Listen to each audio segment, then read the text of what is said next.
Netizen, salam sehat selalu. Bertemu lagi dengan saya, Dr. Oka Negara, di Oke Dok, sebuah diskusi wawancara tentang kesehatan dan kedokteran dengan menampilkan bintang-bintang tamu yang spesial, mereka yang energik, passionate, dan inspiratif. Kali ini saya akan mendatangkan bintang-bintang tamu saya, para dokter senior saya yang sangat spesial dengan topik spesial hari ini. Apakah itu? Tetap selalu di Oke Dok, di Make TV, Magnificently Inspiring.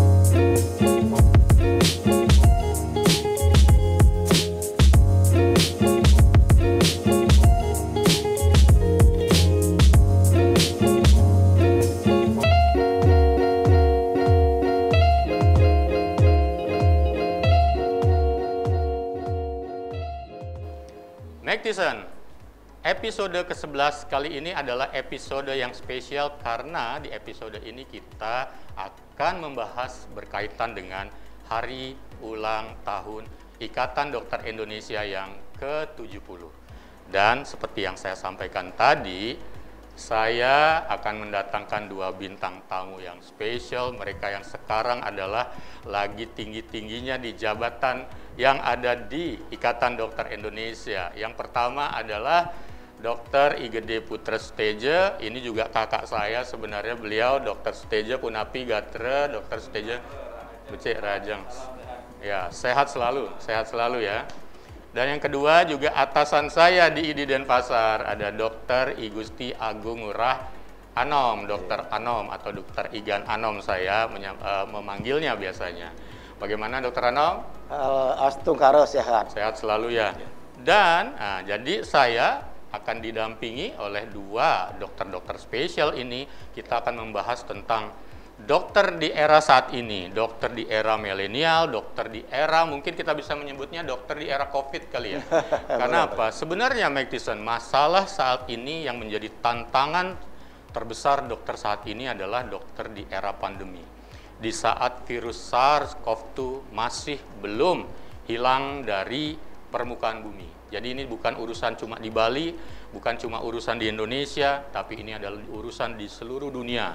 Dan dunia sedang bersusah payahnya untuk bisa mengeliminasi si virus ini, dan yang mana sampai dengan saat ini ternyata belum juga berhasil dieliminasi, belum hilang si virus ini dari permukaan bumi. Dan si virus ini ternyata mendatangkan masalah yang tidak cuma di masyarakat, tetapi juga di kalangan dokter. Dokter sudah bersusah payah untuk bisa melayani pasien-pasien, tapi ternyata kenyataannya banyak dokter yang sudah menjadi korban. Entah itu di rumah sakit, entah itu mungkin di pelayanan di praktek, atau tertular di masyarakat. Yang kalau tidak salah sudah lebih dari seratusan dokter ya. Nanti tolong dikoreksi saya mengenai fenomena ini. Dan dokter juga tidak cuma mengalami permasalahan di pelayanan, tetapi juga bagaimana bisa mengedukasi supaya masyarakat juga paham dan ikut bersatu padu bersama-sama kita untuk melakukan pencegahan dan penanggulangan infeksi ini. Dan kenyataannya juga di luar sana tantangan dokter juga banyak. Dokter sudah bekerja, sudah capek, tapi masih juga dibully oleh masyarakat yang ternyata masyarakat tidak sabar supaya infeksi ini segera bisa hilang. Karena apa? Semakin bertahan lama, infeksi ini ternyata masalah banyak sekali. Tidak cuma masalah kesehatan, tapi kita harus akui masalah ekonomi yang juga menjadi penyebab semuanya menjadi serabutan, menjadi seperti benang kusut untuk bisa menyelesaikan permasalahan ini. Karena ini salah satunya yang paling dirasakan oleh dokter saat ini. Tetapi sebenarnya masalah dokter saat ini tidak cuma itu, karena itu kita akan membahas semuanya hari ini supaya kita juga bisa memahami, masyarakat memahami ada apa yang dirasakan oleh dokter-dokter di Indonesia saat ini. Nah, jadi saya mau siapa dulu ya? Ke Dokter Sutejo dulu ya. Dokter Sutejo lagi hit saat ini di Indonesia. Ya, tapi memang itu adalah tanggung jawab dari seorang pimpinan. Pimpinan harus menjawab, merespon semua masalah itu supaya bisa keluar yang namanya solusi demi kebersamaan, demi kebaikan semua pihak. Dokter Sutejo, Sapunapi niki, bagaimana ini saat ini dokter-dokter kita sebenarnya masalah yang paling dialami saat ini apa? Benar nggak tadi saya pendahuluannya seperti itu? Iya, benar, Dokter Okto. Adindaku yang saya cintai, saya banggakan. Saya kenal dengan beliau dari awal dulu. Pada saat beliau meng-create Kisara Kita Sayang Remaja. Saya tahu di mana kantornya, saya pernah mengikuti beliau. Dokter Okto, pada masa pandemi ini tetap saya sering menyebutkan juga di profesi kita ini, kita tetap harus menjadi OTG. OTG ya? Orang tanpa gejala. Tetapi bukan OTG itu yang saya maksud. Bukan OTG yang COVID? Bukan. Di zaman COVID, saya punya istilah OTG. Organisasi yang tetap di garda depan dan tetap juga di garda belakang. Betul. Di dua tempat itu kita ada. Jadi banyak orang berpikir kan selalu dokter di garda depan, padahal di garda akhir sebenarnya. Di garda belakang dan garda depan. Jadi di garda depan pada saat dia sebagai masyarakat. Betul. Fungsi dokter kan hanya bukan kuratif dan rehabilitatif yang ada di garda belakang. Tetapi di garda depan bersama-sama masyarakat. Bersama-sama semua stakeholder yang ada kesehatan maupun non-kesehatan, kita ada di garda depan. Di pandemi ini. Dalam rangka apa? Bagaimana kita memberikan, seperti tadi, promotif, preventif, sosialisasi tentang apa yang namanya COVID ini. Mengedukasi masyarakat. Mengedukasi masyarakat. Di sanalah. Ya. Tetapi sebagai dia seorang profesional, tadi kan OTG, dia juga harus juga sebagai ODP. ODP. Tadi OTG, sekarang ada ODP. Apa nih ODP, Dok? ODP itu adalah orang yang disiplin dan patuh. Dokter itu orang yang disiplin dan patuh. Patuh, luar biasa ini. Disiplin terhadap apa? Disiplin terhadap protokol kesehatan. Disiplin terhadap sumpah dokter. Betul. Disiplin terhadap etika kedokteran yang ada. Patuh kepada apa? Patuh kepada regulasi yang ada. Patuh kepada hukum yang ada. Regulasi apa? Regulasi kita sebagai pelayan, sebagai profesi. Apa sih yang kita harus lakukan pada saat masyarakat, misalnya di pelayanan kesehatan primer kita di sana? Harus kita disiplin dengan APD kita. Demikian juga harus juga kita disiplin. Jangan kita sakit memaksakan diri untuk melaksanakan kegiatan bekerja dan lain sebagainya. Pada zaman pandemi ini kita harus tetap menjadi OTG, kita harus tetap menjadi ODP. Apalagi dalam zaman sekarang banyak berita-berita yang kita harus sharing, kita harus saring, kita sharing kepada masyarakat. Apa yang akan kita infokan kepada masyarakat? Sementara di luar sana banyak berita-berita yang belum tentu benar. Tugas kita berat. Betul. Kadang-kadang orang di luar sana kan melihat kita, sekaranglah dokter itu nyari zaman untung. COVID cari untung. Sekaranglah dia. Tadi baru mau tanya itu, kan banyak yang bilang kalau di COVID ini dokter malah dapat untung banyak gitu. Kalau saya disuruh milih, adindaku yang baik hati, mana lebih baik COVID lebih baik saya non COVID. Lebih baik non COVID. Lebih baik seperti biasa. Lebih biasa. Ya. Biasa praktek sampai jam 8 jam 9 malam. Jadi itu praktek mulai jam 2 suut jam 4 kan praktek. Ampura yang ngomong Bali. Dan gara-gara COVID kita akhirnya ketemu juga begini ya. Iya, jadi banyak gambar. Ini kan nggak nyaman sebenarnya, tapi kita melakukan ini semua netizen demi untuk mencegah penularan. Demi juga memberikan sebuah inspirasi contoh bahwa memang penularan itu akan bisa kita cegah jika kitanya juga disiplin untuk melakukan pencegahan, dan kita menggunakan ini ya sampai si COVID nanti udah hilang begitu ya.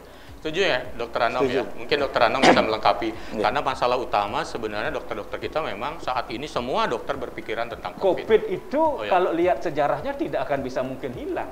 Apalagi begitu. Menurut mohon maaf. Kalau kita lihat 100 tahun yang lalu, pada saat pertama influenza Ya, flu didapatkan, Spanyol ya, flu Spanyol ya. didapatkan, sampai sekarang masih ada. Sekarang muncul di 100 tahun generasinya yang kesekian. Ya, oke. Kalau saya sih tampaknya akan lama. Ya, mungkin Akan lama. akhirnya perlu kebiasaan kebiasaan baru ya, iya. yang ternyata ini Makanya harus dikondisikan. Tetap kita disiplin dan tetap kita patuh. Sepakat, semangat sekali kakak saya Dr. Suteja Punati. Dr. Ano menanggapi, nambahkan coba. Yeah. Pokoknya intinya dokter, kita lagi kebingungan dan lagi perlu waspada yang lebih lagi dibandingkan sebelum COVID sebenarnya, sebelum era pandemi ini. Nggih, Punapi. Nggih, terima kasih Ya. Dr. Oke. Jadi apa yang disampaikan tadi oleh Ketua di Wilayah Dr. Suteja sudah memang tepat sekali. Apa yang menjadi tantangan yang terbesar bagi dokter Betul. sekarang di saat ini betul adalah adanya wabah pandemi COVID-19. Ini dengan adanya hal seperti ini didukung oleh data-data yang sampai saat ini di depan di masyarakat di Bali ini Pak, 20% 20%. masih yang tidak percaya dan akan tertular oleh COVID-19 ini. Berarti itu yang pertama. 20% Ya, lebih, masyarakat Bali hasil dari survei Ya. tidak percaya bahwa COVID ada. Dia tertular akan COVID. Dia tidak akan tertular loh COVID. 20% yakin bahwa tidak bakal tertular sama Ya, COVID-19 itu- atau virus corona atau SARS-CoV-2 ini ya. Iya, itu satu. 20% itu angka yang tinggi Ya. ternyata. Satu dari 5 orang. Iya, Itu makanya kalau juga- ada 5 orang di ruangan ini ada satu yang nggak percaya atau nggak yakin dirinya bakal Betul. tertular.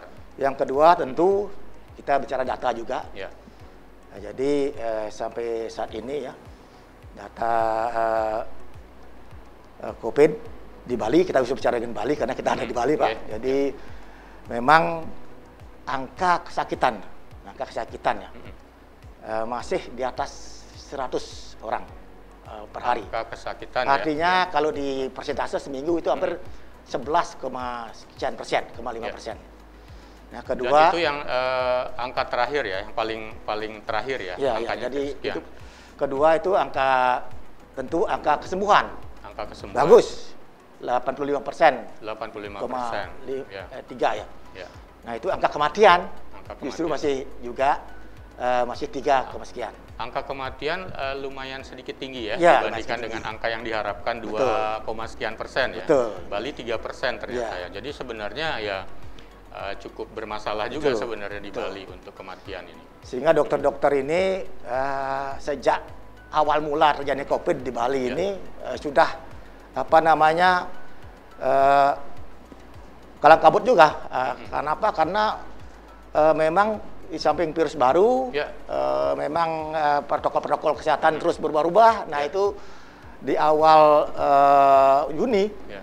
dengan terbukanya new normal itu tambah tinggi lagi. Tambah naik lagi. Yang awalnya landai, kita sudah senang mulai landai. landai, Iya. padahal sempat ya. Sempat landai, Karena Maret, new April, Mei, normal mulai dibuka. mulai buka, Penularan meningkat lagi. meningkat lagi tinggi Juni. Iya. Nah, kemudian ada intervensi lagi, kemudian turun sempat di awal September. Awal September. Lagi karena dibuka di awal September minggu pertama sampai Ya, betul. tanggal 1/7 tinggi lagi.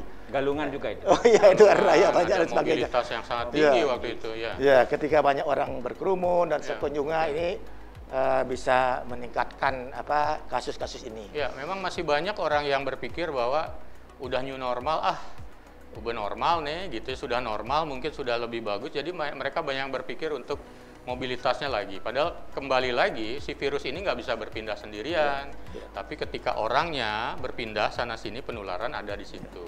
Data yang Ketika mulai ketiga, dibuka, mulai tinggi ya. lagi. Data yang ketiga ya Pak Dr. Oke, oke. yang saya tambahkan, celakanya ini kita punya sejawat dokter. Ya, Nah ini ada yang sejak jadi awal korban. banyak yang terpapar. Jadi Kalau Pak, terpapar mungkin memang banyak ya, tapi Ya. yang ternyata yang jadi masalah kan juga ada yang akhirnya yang meninggal. ya. Ya, Gitu ya. ada 5 orang dokter yang meninggal barangkali nanti di Ya. Syarikat PKH itu sudah aja. Banyak terpapar itu hampir di semua lini. Di Paskes primer, Ya. di Paskes lewat lanjut, itu dari rumah sakit 69 rumah sakit, hampir antara 3 orang dokter yang kena. Ya. Jadi artinya sampai dengan hari ini masih juga ada dokter yang kena. Iya, ya seperti Iya. itu. Makanya kita bertemu sini mungkin saya harapkan pertemuan ini mungkin host Dr. Oko bisa kita merekomendasikan Ya. langkah-langkah apa yang kita lakukan agar kita Langkah-langkah apa yang akan kita lakukan secara strategis untuk bisa membantu keadaan ini, pemerintah. itu nanti akan kita dengarkan terakhir. Yap. Begitu nggak? Terima kasih Dokter Anom. Nah, sejalan dengan masalah di pandemi ini sebenarnya perkembangan tentang dunia kesehatan, kedokteran itu juga di pandemi ini aja misalnya juga kan masyarakat jadi enggan untuk ke dokter, ya sedikit membatasi dirinya ke dokter takut ketularan, akhirnya banyak yang memberikan rumah sakit, layanan kesehatan lain untuk hal yang sifatnya telemedicine, ya semuanya serba digitalisasi begitu. Pertemuan pun sekarang juga banyakkan online begitu. Perubahan ini menjadi sebuah hal yang juga jangan-jangan apakah benar bisa telemedicine ini menjadi sebuah solusi atau sebuah hal yang justru hanya sekedar ya biar bisa aja deh dilakukan, karena apa? Jangan-jangan nanti si dokter nggak benar-benar memberikan layanan kesehatan yang dengan bagus. Ini mempengaruhi juga yang namanya altruisme, kepedulian yang total kepada masyarakat. Ini gimana fenomena telemedicine ini juga? Salah satu imbas dari pandemi ini sebenarnya, Dok. Kalau saya kembali tadi bahwa dokter di masa pandemi ini dia melawan dirinya sendiri. Ya.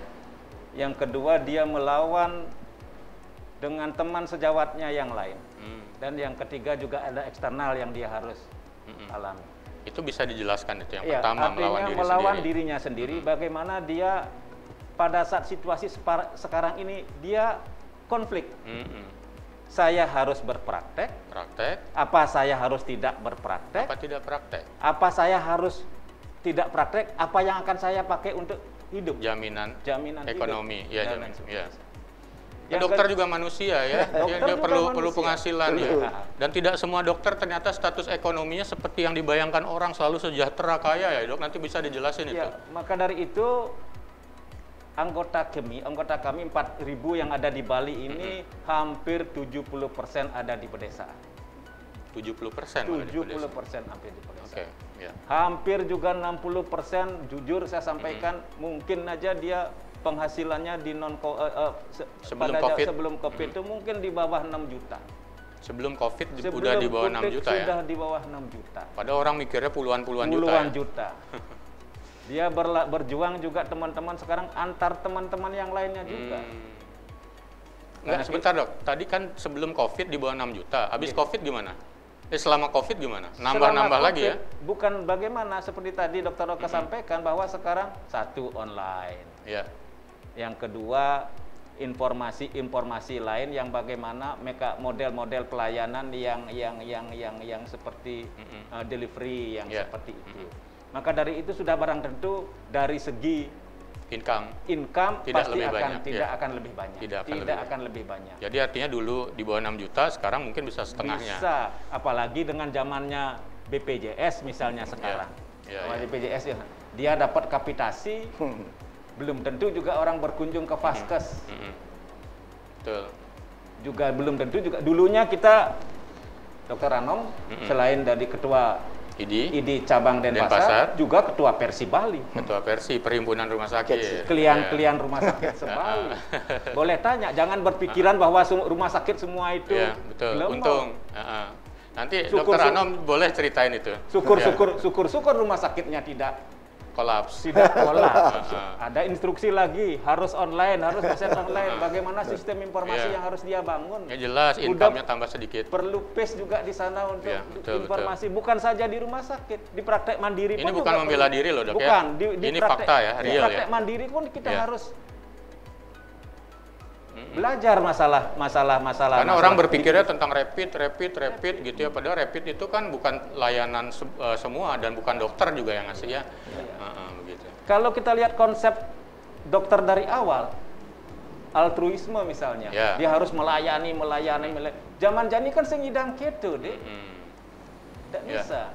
Dia punya keluarga, dia punya kehidupan yang harus kita jalankan, sementara dia jauh dari yang lain.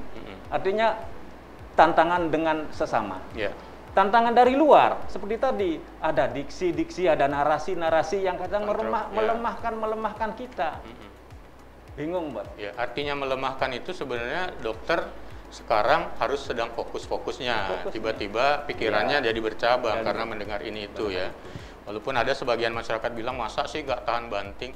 Siapapun yang harusnya fokus, make decision, ketika terganggu dengan informasi-informasi yang tidak menyenangkan, pasti akan terganggu dia fokusnya. Itu yang mungkin disebutkan dengan Karena virus, sekali lagi virus itu adalah dokter yang ahli di sananya, tidak ada obatnya sebenarnya. Ya, hampir semua virus begitu. Ya. Dengan meningkatkan kondisi tubuh, ya, dia bisa lebih sembuh optimal dengan, lagi. iya, lebih optimal lagi. Bisa lebih besar kemungkinan sembuh segera dan ada pressure dari luar, pasti juga akan menurunkan imunnya, pasti juga akan menurunkan apa namanya daya tahan tubuhnya, kemampuannya sehingga dia juga. Memang ya dilema. Ya. Tetapi dalam situasi seperti ini banyak juga orang masih cari mahasiswa fakultas kedokteran, banyak juga yang masih yang berminat gitu netizen. Nah, ada yang menarik kemarin juga ada yang sering membuli dokter baru ditanya ya, besok kalau punya anak di kesempatan lain, nggak hari itu, kesempatan lain besok punya anak, anaknya mau jadiin dokter gitu. Ya, artinya tetap begitu tingginya harapan orang sesungguhnya dengan profesi dokter sebagai sebuah hal yang dijadikan tujuan hidup. Tapi kita harapkan masyarakat ya di era masa pandemi ini dokter berjuang keras, marilah kita berikan dukungan ya. Kita anggaplah tentara-tentara kita di segala garda ini, mulai dari depan sampai terakhir semua ada dokternya di situ. Jangan kemudian malah ibaratnya kita berjuang melawan sebuah suasana perang, ada musuhnya ya, kita kan memberi dukungan, bukannya malah kemudian menimpuginya, dipasungkan kita dengan batu, kan begitu ya. Oke, silakan dokter, gimana? Dokter Anom bisa lanjutkan. Terkait dengan digitalisasi ini dengan sifat kita sebagai dokter yang sangat luhur sekali, itu altruism. Ya, memang salah satu dari strategi, salah satu saja, yaitu memang memakai digitalisasi di era perkembangan industri 4.0 ini, ya memang seperti inilah kita pakai. Dan nanti akan jadi pilihan akhirnya. Ya. Jadi artinya apa? Bukan berarti cuma buat hari ini saja, gitu ya. Terusnya, betul. Jadi itu katakanlah tadi telemedicine. Ya memang satu ada telemedicine, memang itu diarahkan oleh dari PBID, dari organisasi rumah sakit, diharapkan tidak kontak langsung kan gitu istilahnya. Ya, sehingga jadi kita pendaftaran pun dibuat pendaftaran online. Nah, kemudian pendaftaran online, pasien di rumah, kemudian memakai internet, kemudian telemedicine ini untuk menggali sementara ini informasi awal. Jadi informasi awal. Bahkan kalau pakai online tuh tugas kita disibukkan lagi cari les di rumah sakit, langsung connect. Kalau hanya melalui telepon, kemudian dokternya menanyakan langsung bagaimana keluhan sebagainya. Kalau sifat altruism tadi, jadi sifat yang luhur, yang peduli, panggilan pada jiwa sebagai dokter, berani berbuat, berani berkorban, pengabdian. Nah itu memang harus diperiksa. Jadi tidak pasien itu harus datang ke rumah sakit dan dilakukan pemeriksaan. Walaupun di rumah sakit dokter sekarang baik yang dipakai di klinik maupun mungkin di praktik mandiri itu sudah pakai pakai tabir sehingga tidak boleh langsung. Jadi memang pelayanan kita di era pandemi ini akhirnya berubah, beradaptasi akhirnya dengan berbagai kemudian pilihan-pilihan. Jika itu memang bisa diselesaikan secara digital dengan telemedicine, bisa dilakukan. Tapi kalau ternyata ada beberapa keluhan yang memang harus datang, ya mulai dari layanan providernya itu dokter, rumah sakit, klinik harus mempersiapkan diri juga dengan protokol kesehatan, pembatasan, proteksi, mulai dari baju dokternya, ruangannya semua disetting. Dan harapannya sebenarnya adalah begini, layanan ini dibikin juga satu untuk mencegah penularan, yang kedua juga untuk melindungi pasien-pasien, klien-klien. Jadi tidak hanya untuk bagaimana membuat settingan menjadi lebih baik, tapi sebenarnya untuk meningkatkan kualitas. Dan kedua juga dokternya juga aman. Karena apa? Jika dokternya tertular, berapa banyak di belakang dokter ini ternyata yang bisa tidak terlayani pasien-pasiennya. Kan begitu nggih? Di sinilah sebenarnya harus pemerintah hadir. Ya, betul. Masalah digitalisasi ini. Karena kita ketahui perangkat-perangkat pendukung digitalisasi harusnya pemerintah bisa menyiapkan. Menyiapkan gitu. Menyiapkan artinya apa? Sistem jaringan. Kita bicara koneksinya itu ya. bicara Bali. Ya. Ingat Bali itu ada yang Nusa Penida, ada yang di Kubu, ada di Menjangan Gianyar, misalnya ya. itu. Makanya selama di sini harusnya pemerintah bisa bagaimana bisa Bali itu tidak ada blank spot dalam digitalisasi ini. Kalau perlu ada insentif-insentif yang khusus hubungannya dengan ini, sistemnya misalnya. Satu, kalau sekarang kan mungkin mohon maaf Dokter Ano, mungkin sistemnya macam-macam vendor-vendor yang dipakai oleh teman-teman, aplikasi-aplikasi dipakai oleh teman-teman. Jadi nggak seragam ya? Tidak seragam. Kadang-kadang kita diatur oleh pihak ketiga itu. Kalau ini misalnya bisa pemerintah hadir, bagaimana ini bisa kita jadikan satu, bukan saja di layanan pemerintah, bukan saja harus juga layanan swasta, baik dari semua daerah yang ada di Bali. Kalau demikian, kita tetap komitmennya Provinsi Bali misalnya Nangun Satkerti Loko Bali, sudah itu one island, one management, one komando misalnya demikian, kita bisa bersama berangkulan untuk bisa kebersamaan, bisa berangkulan untuk bisa bagaimana secara bersama-sama dalam kebersamaan kita bisa bergerak dalam rangka kita pandemi, dalam rangka kita digitalisasi, dalam rangka kita pelayanan kesehatan. Sepakat dengan Dokter Suteja, kata kunci supaya kita bisa lepas segera dari pandemi atau paling tidak membiasakan kebiasaan baru, tidak ada kata lain. Ada kata kuncinya adalah kebersamaan. Kalau kita pecah-pecah, banyak versi, banyak pendapat, banyak persepsi, nggak pernah selesai masalah ini. Tidak cuma di Bali ya, di seluruh negeri, di seluruh dunia juga begitu. Nah, kemudian ada yang menarik ini sebenarnya di pandemi ini juga karena ada kontroversi, ada pertanyaan-pertanyaan juga sebelum ini nitip ke saya, Dokter Oke, tanyakan dong nanti itu sekarang kan banyak itu di era pandemi juga yang menawarkan obat-obat baru, ini bisa dipakai. Ini ID bersikap dong atau bersuara dong atau gimana nih menyikapi misalnya ada dokter sekalipun yang mempromosikan tentang herbal ya atau penelitian-penelitian yang belum saatnya atau mungkin kabar-kabar tentang vaksin, bagaimana mumpung ada waktu kita coba bahas di sini sedikit. Ya, dalam situasi pandemi kadang-kadang semua kita panik ya. Ya, awalnya panik, awalnya paling panik terutama. Apalagi berita-berita dari Wuhan itu pasien bergelimpangan begitu ya. Panik. Sudah itu banyak-banyak upayalah yang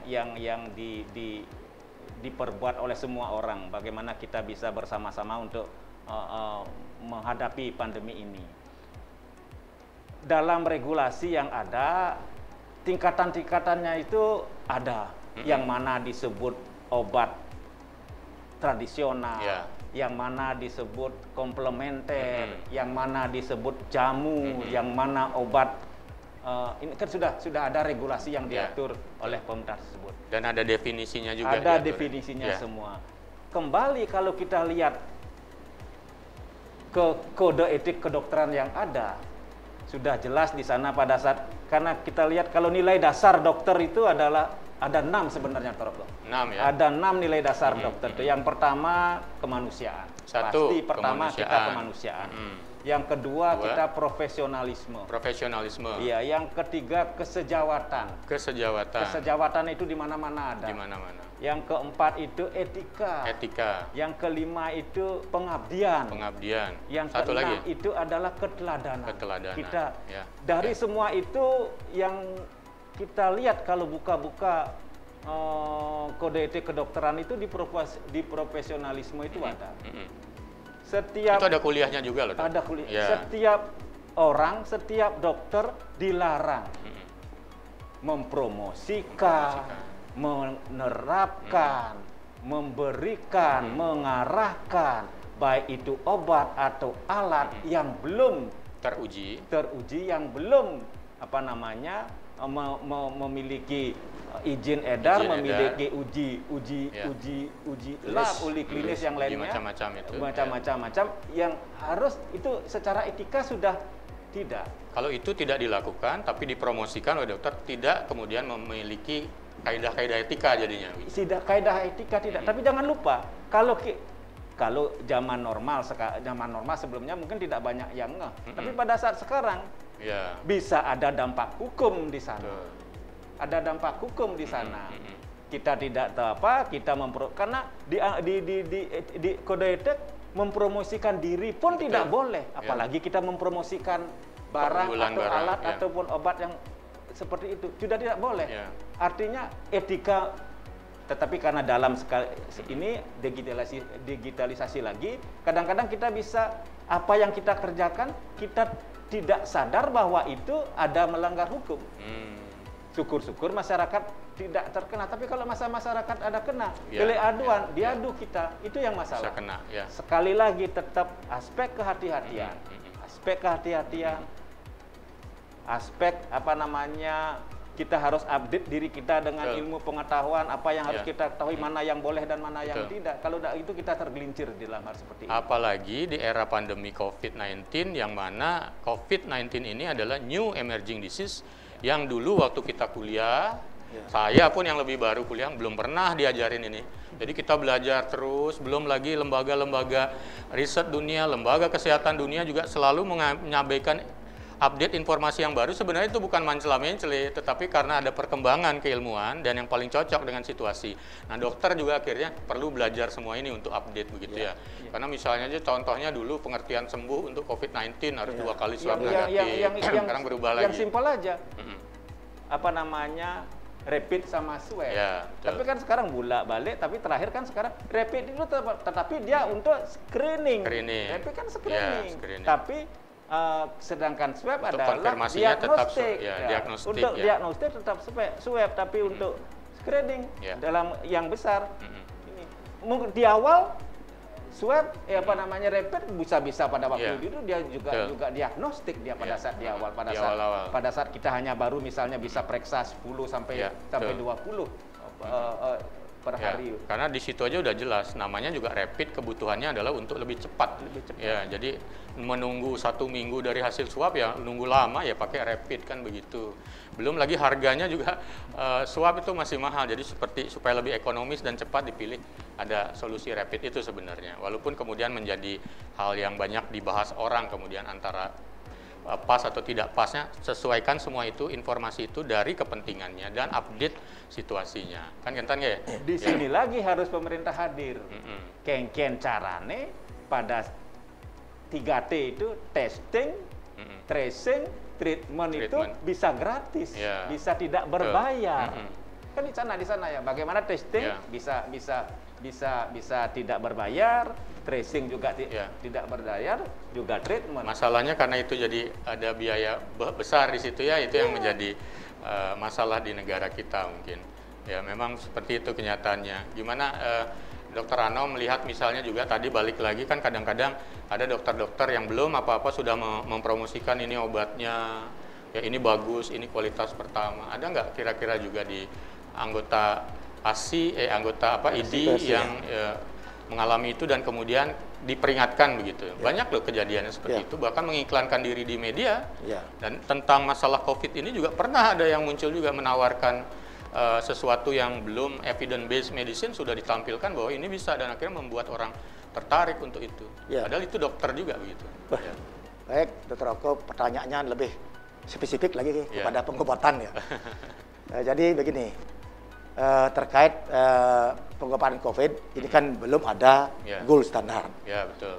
Artinya belum ada gold standar, artinya yang lain-lain masih dikerjakan semua. Toleransi gitu. Artinya apa? Artinya kita di dalam pengobatan ini mengacu kepada guideline yang sudah diberikan pemerintah, terutama dalam Kementerian Kesehatan. Itu namanya pedoman penanganan COVID revisi kelima. Di sana ada bagaimana terapi dengan COVID. Salah satunya tentu ada obat-obat antibiotik, kalau ada infeksi menyertai ada obat virus, remdesivir dan sebagainya, vitamin-vitamin dan seterusnya itu kan sudah ada. Namun demikian dalam protokol tersebut pengobatan itu ada yang namanya boleh terapi tambahan. Nah di sinilah banyak berlomba-lomba orang melakukan terapi tambahan seperti apa? Terapi plasma konvalesen, terapi stem cell dan seterusnya. Nah kemudian herbal itu, nah itu masih diizinkan artinya gitu. Cuman tadi pertanyaan kalau dokter yang sampai menyampaikan penawaran ini obat bagus, itu memang tidak melanggar Ya, tetap artinya segala upaya untuk membantu penanganan ini dalam konteks terapi silakan dilakukan sesuai dengan kepercayaan kaidah, tapi dipromosikan bahwa ini dan ini dipromosikan oleh seorang dokter, apalagi menyebutkan dengan hanya obat ini paling unggul, hanya obat ini paling bagus, itu tidak boleh ya. Makanya beberapa juga kita lihat banyak dokter yang mengiklankan diri, dia nggak pakai dokter jadinya. Dia pakai dirinya sebagai presenter mungkin, walaupun orang-orang taunya itu dokter, tetap aja itu akan menjadi apa ya, fenomena kontroversi yang selalu dibahas. Artinya secara etika, aturan juga dokter mempromosikan diri, dokter mempromosikan obat itu tidak boleh. Kembali lagi ke sana. Nah, yang menarik juga satu lagi nih, masih berkaitan dengan COVID. Kemarin ada sebuah pernyataan dari seorang menteri kita yang menyebutkan begini, kalau dokter-dokternya sudah pada berjatuhan, nggak sanggup, rumah sakit mulai penuh, ya udah kita datengin saja dokter-dokter dari luar negeri. Nah, kok kita akhirnya berpikir apakah sebegitunya gambaran kita kekurangan dokter, tidak mampu melayani, atau yang paling buruk kita berpikir dokter luar negeri didatengin, apakah dokter kita kalah kualitas dibandingkan dengan dokter luar negeri, apalagi memang sebelum pandemi pun banyak orang yang berobat ke luar negeri ya. Itu gimana itu dok? Ini kan tantangan juga buat ikatan dokter melihat fenomena ini. Gimana dokter-dokter kita ini dianggap oleh masyarakat? Kalau kita lihat regulasi secara global, pastilah global ini kan nanti dia borderless ya. Siapapun boleh karena kemana. MIA itu ya, saatnya. Ya, itu kan semua pun boleh ke sana. Tetapi tetap ada regulasi-regulasi yang harus ditaati, dipatuhi. Karena kita ketahui konsep untuk dokter yang luar ke Indonesia sebenarnya kan hanya alih teknologi, kompetensi. Artinya dokter-dokter yang didatangkan adalah dokter-dokter yang kompetensi tersebut di Indonesia belum cukup atau belum ada. Sehingga didatangkanlah konsepnya dokter-dokter asing ini. Di mana belum ada lokasi-lokasi yang harus diberikan kepada hal yang tersebut. Pada saat nanti semua sudah bisa kita laksanakan oleh lokal, dia pasti juga akan kembali. Maka dari itu semua harus ada regulasi. Regulasinya sudah jelas. Inilah dunia kita, kadang-kadang informasinya itu baru dokternya sudah ini akan ini lagi kita capek memperbaiki komunikasi. Disinilah komunikasi publik siapapun itu komunikasi itu perlu diperjelas.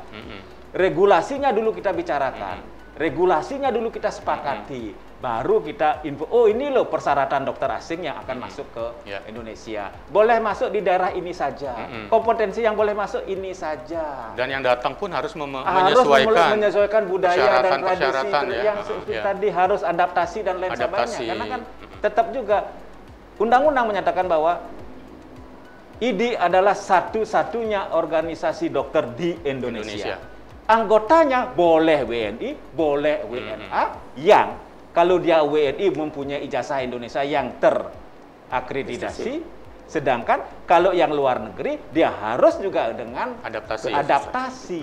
Boleh. Kita sama.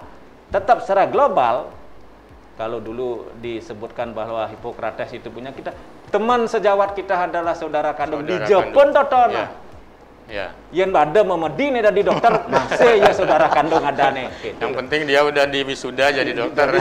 Dengan mempunyai kompetensi ya sudah. Artinya sumpah kita menyebutkan begitu ya. Ya semua dokter adalah sama. Tapi kita kadang-kadang agak sedih juga loh dok. Ngelihat ada juga dokter-dokter sekarang ternyata ini baru aja tadi muncul di bahasan sebuah grup ketika ada dokter kepinginnya melayani orang-orang tertentu saja, agama tertentu saja. Ini tentu saja sudah melanggar sumpah dokter yang harusnya tidak dibeda-bedakan lagi siapa yang harus diberikan pelayanan, dan pelayanan pun harus dengan standar yang manusiawi paling terkini. Ya, begitu nggih.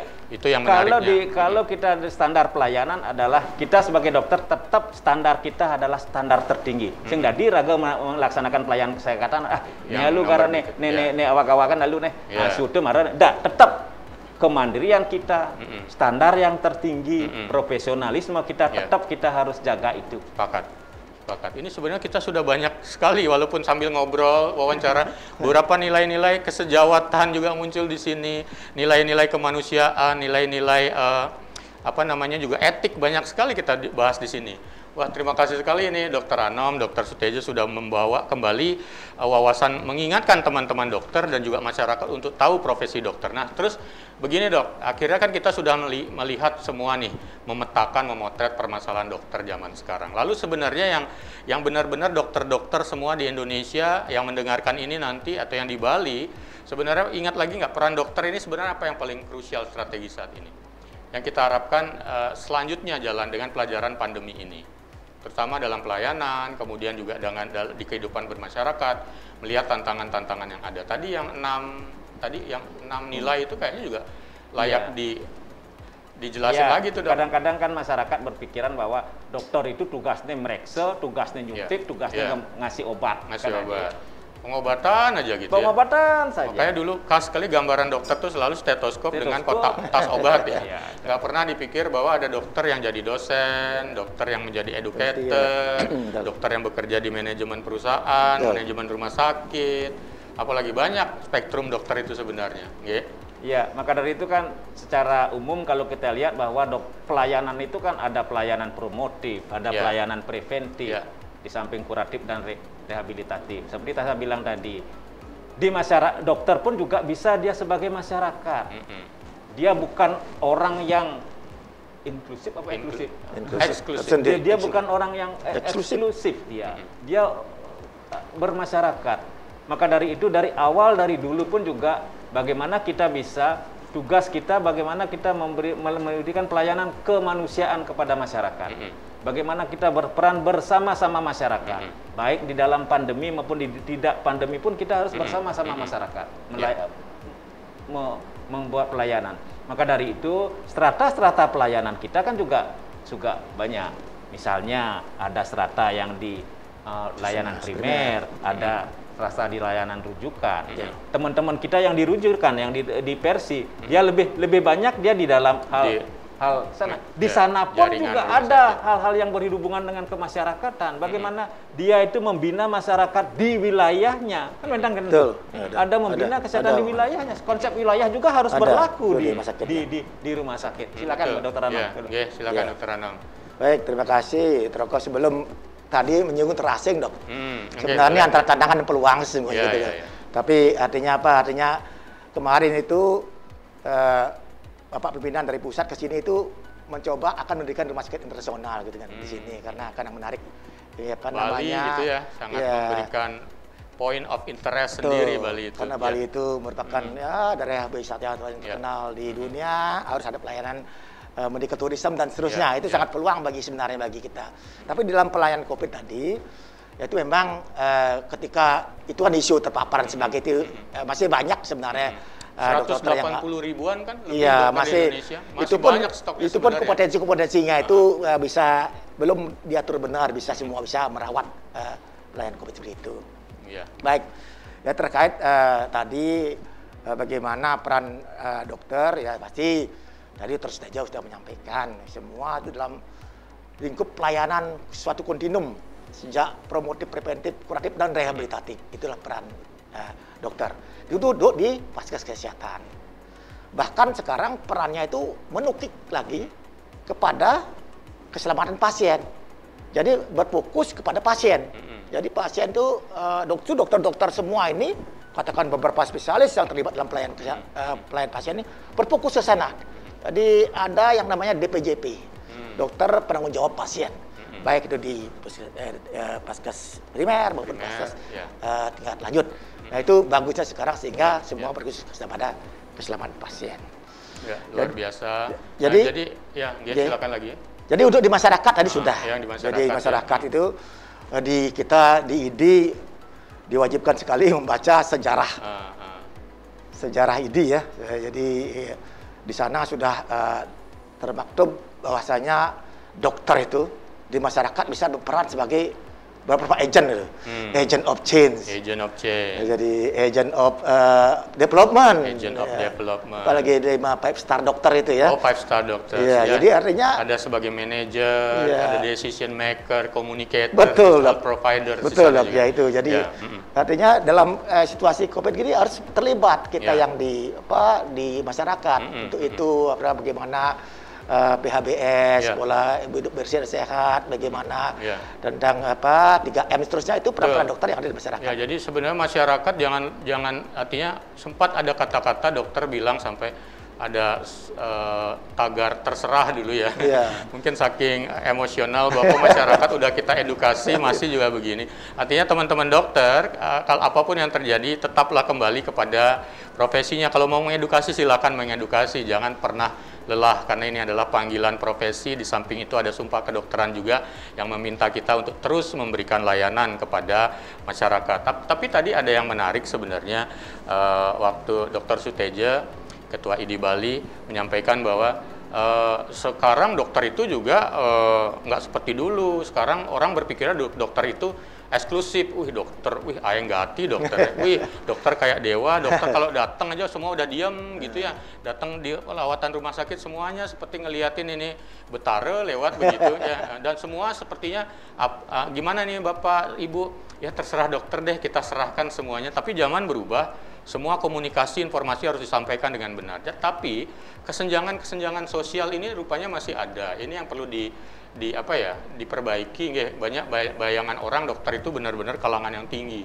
Tadi saya sepakat itu bahwa dokter juga seperti masyarakat biasa, banyak yang penghasilannya juga tidak menentu, banyaknya utang yang banyak punya utang juga yang harus dikejar di zaman ini. Dan kadang-kadang akhirnya isu-isu yang tadi saya ingin bongkar lagi sedikit. Memang akhirnya benar ya dok ya kenyataannya bahwa pendapat-pendapat yang kemudian menekan, memberi tekanan ke dokter ini benar-benar dirasakan oleh anggota ID di Bali misalnya ini melemahkan sekali ya. Ya harusnya bukan bagaimana. Kembali dokter adalah manusia, dia makhluk sosial juga, dia harus bisa bersosialisasi, bisa Artinya bagaimana juga harus ada standar terhadap standar sosial kehidupan dokter. Contoh misalnya sekarang kembalilah di sini pemerintah kembali harus hadir bagaimana dalam kesenjangan. Contoh misalnya sekarang masalah sosial kesenjangan dan lain sebagainya. Misalnya ada pembiayaan yang hubungannya dengan COVID. Jangan kita berpikiran bahwa anggota ID itu hanya ada di kota saja. Hanya ada, masih banyak teman-teman kita yang di pelosok. Yang di pelosok, masih banyak teman-teman kita yang perannya tidak besar perannya, tetapi tidak jadi leader dia di sana. Maka dari itu, bagaimana kita supaya nanti ada mertemahan wisyo ya, artinya ada uang misalnya untuk ini, tetapi hanya dinikmati oleh teman-teman yang punya akses. Mari bagaimana kita bisa pemerintah itu bisa hadir juga memperhatikan ini tuh yang bertugas tadi. Misalnya yang tugasnya juga promotif preventif juga harus dikasih juga. Orang selama ini pikirannya pokoknya kalau ada finance, uang, dana terlibat itu di pengobatan aja yang lebih banyak. Padahal banyak yang masih di pelosok, di perifer yang itu tadi ternyata 60%. Dan juga yang melakukan kampanye, promosi, edukasi yang ternyata justru harusnya itu diperhatikan. Kalau kampanye berhasil banyak orang yang sehat di Indonesia. Begitu nggak? Dan akhirnya ketegangan-ketegangan yang ada sebenarnya memang tidak diharapkan ya. Jadi masyarakat juga bukannya para dokter mengemis untuk meminta supaya diperhatikan, tidak sebenarnya. Ketika kita bekerja, sesungguhnya kita inginnya bisa bekerja fokus. Beberapa hal yang bisa menghambat pekerjaan untuk fokus, salah satunya adalah hal-hal yang sekiranya bisa mematahkan semangat. Jadi ucapan-ucapan apapun bentuknya, walaupun bisa jadi kita bilang jangan diperhatikan, jangan berperhatikan. Baru saja kita menyebut, Dr. Soetedjo menyebutkan, dokter itu manusia juga, sampai di rumah kepingin juga rileks, baca informasi dan lain-lain. Kalau berita yang muncul juga berita yang menjatuhkan dokter, jadi semangatnya untuk bekerja memulai hari esok juga tidak seperti hari kemarin yang tetap semangat, kan begitu nggih? Ya, itu. Nah, jadi Mike Tyson, karena edisi ini adalah edisi hari ulang tahun ID yang ke-70, kita akan disampaikan ucapan-ucapan ulang tahun dari kandidat-kandidat atau calon-calon atau teman-teman yang ada di luar sana yang sedang bekerja, yang ingin memberikan ucapan selamat ulang tahun kepada ID. Mari kita saksikan.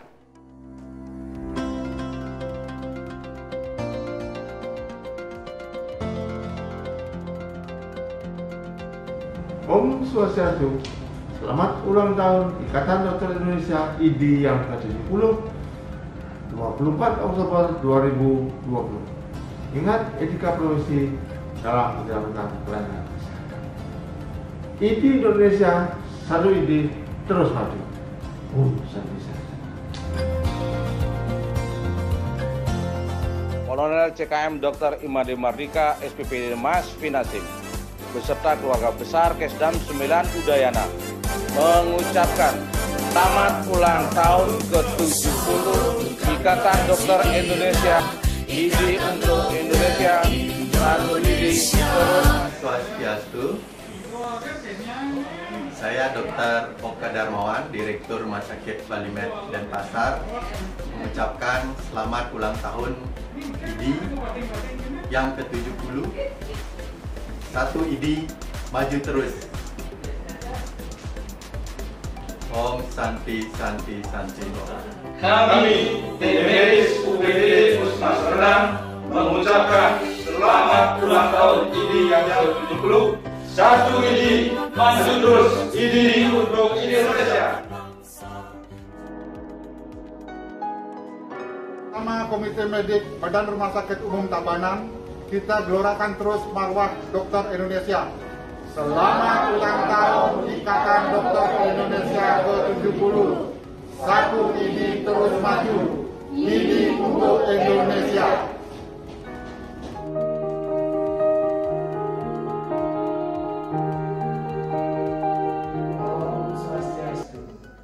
Kami segenap karyawan dan karyawati Rumah Sakit Umum Damayatnya dan dokter internship Rumah Sakit Umum Damayatnya mengucapkan selamat ulang tahun IDI ke-70.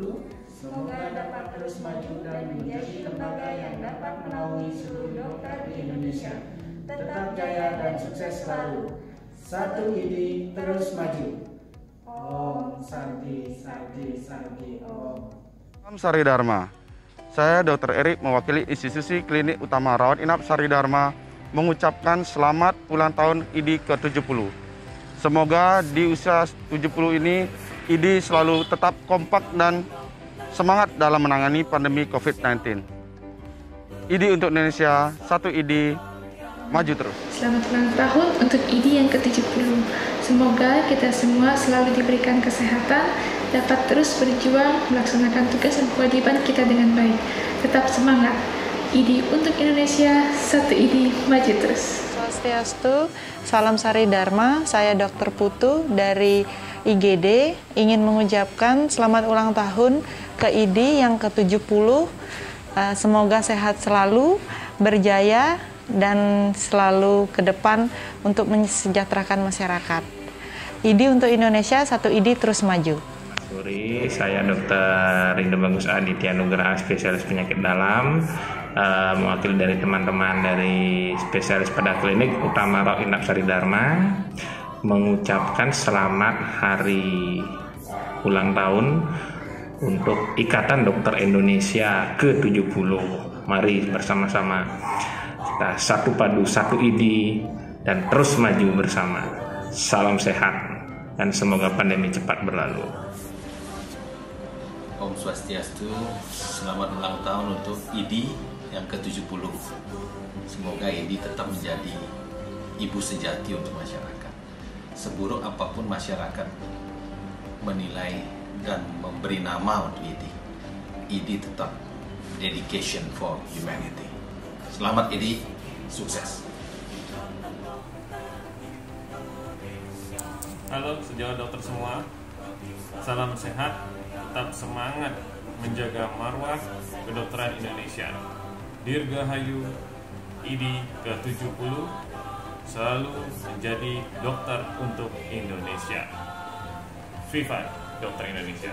Juga di sini mau ngucapin selamat hari Selamat ulang tahun IDI. IDI jadi Ikatan Dokter Indonesia.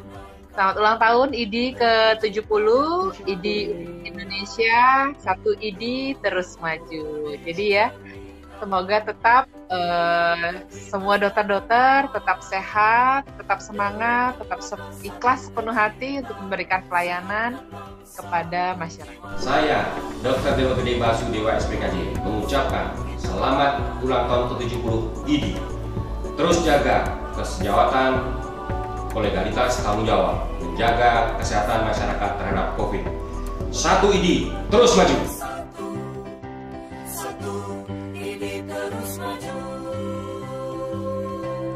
Ya, Magdisen tadi itu adalah ucapan-ucapan selamat ulang tahun dari para teman-teman sejawat dokter dari tempat kerjanya. Terima kasih buat ucapannya. Semoga IDI bisa menjadi sebuah profesi yang menampung semua dokternya untuk tetap selalu highlightnya adalah tetap profesional, tetap menjunjung etika kedokteran, dan ingat selalu dengan sumpah kedokterannya.